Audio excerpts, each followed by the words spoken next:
Selamat datang di Mind After Midnight by Julie Triharto.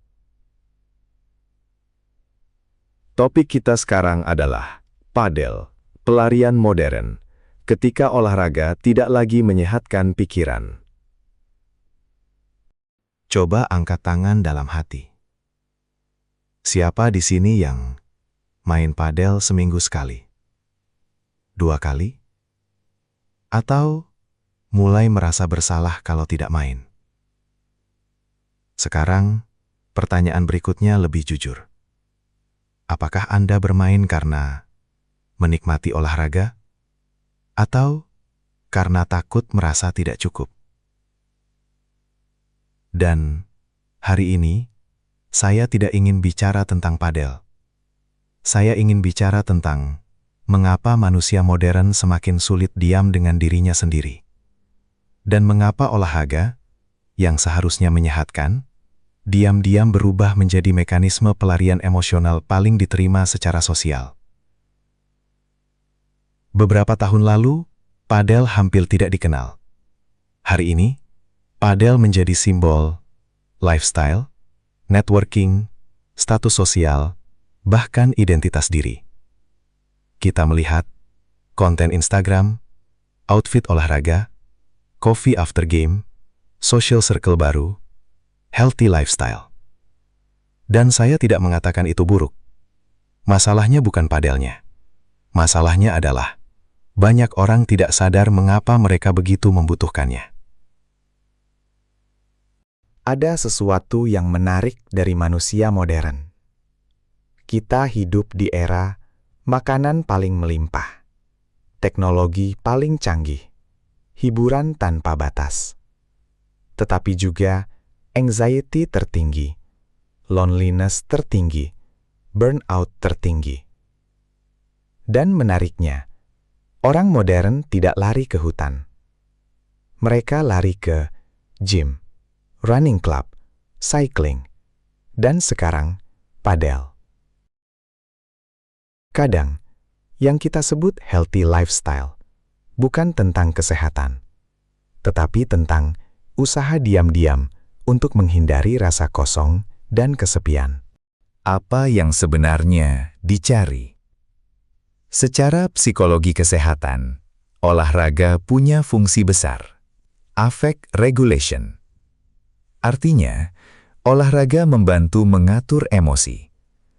Ketika kita stres, bergerak membuat dopamin naik, serotonin naik, kortisol turun. Tubuh terasa lebih ringan, pikiran terasa lebih tenang. Dan itu normal. Tetapi, masalah dimulai ketika olahraga berubah dari sesuatu yang membantu hidup menjadi sesuatu yang tanpa itu saya tidak tahan hidup. Itulah yang disebut compulsive exercise, dan ini jauh lebih umum daripada yang kita kira. Kita sering membayangkan compulsive exercise sebagai atlet ekstrim, eating disorder, overtraining berat. Padahal bentuk modernnya jauh lebih halus. Misalnya, merasa bersalah kalau tidak olahraga, mood rusak 1 hari penuh karena skip latihan, olahraga demi menebus makan, identitas diri bergantung pada tubuh, takut dianggap malas, takut tertinggal secara sosial. Dan media sosial memperparah semuanya. Hari ini, olahraga bukan cuma aktivitas fisik. Ia menjadi validasi, pencitraan, bahkan self-worth. Padel sangat cocok untuk pelarian emosional. Dan jujur saja, padel sangat sempurna untuk itu. Karena padel memberi komunitas, kompetisi, distraksi, dopamin cepat, social approval. Anda sibuk, Anda berkeringat, Anda tertawa, Anda upload story, dan selama 2 jam, Anda tidak perlu menghadapi kecemasan, kesepian, konflik hidup, atau rasa tidak cukup dalam diri sendiri. Itulah mengapa banyak orang merasa, hidup saya lebih baik setelah mulai olahraga. Kadang benar, tetapi kadang, yang terjadi bukan penyembuhan, hanya distraksi yang lebih elegan. Coba pikirkan ini. Mengapa sebagian orang bisa olahraga dengan santai, sementara yang lain menjadikannya obsesi. Karena inti masalahnya bukan olahraga, tetapi hubungan seseorang dengan dirinya sendiri.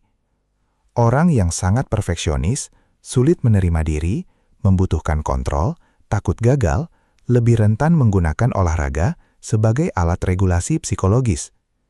Tubuh akhirnya menjadi proyek untuk memperbaiki harga diri, dan ini berbahaya, karena tubuh tidak pernah cukup sempurna untuk menyembuhkan luka psikologis. Hal paling menakutkan dari compulsive exercise adalah masyarakat memuji itu.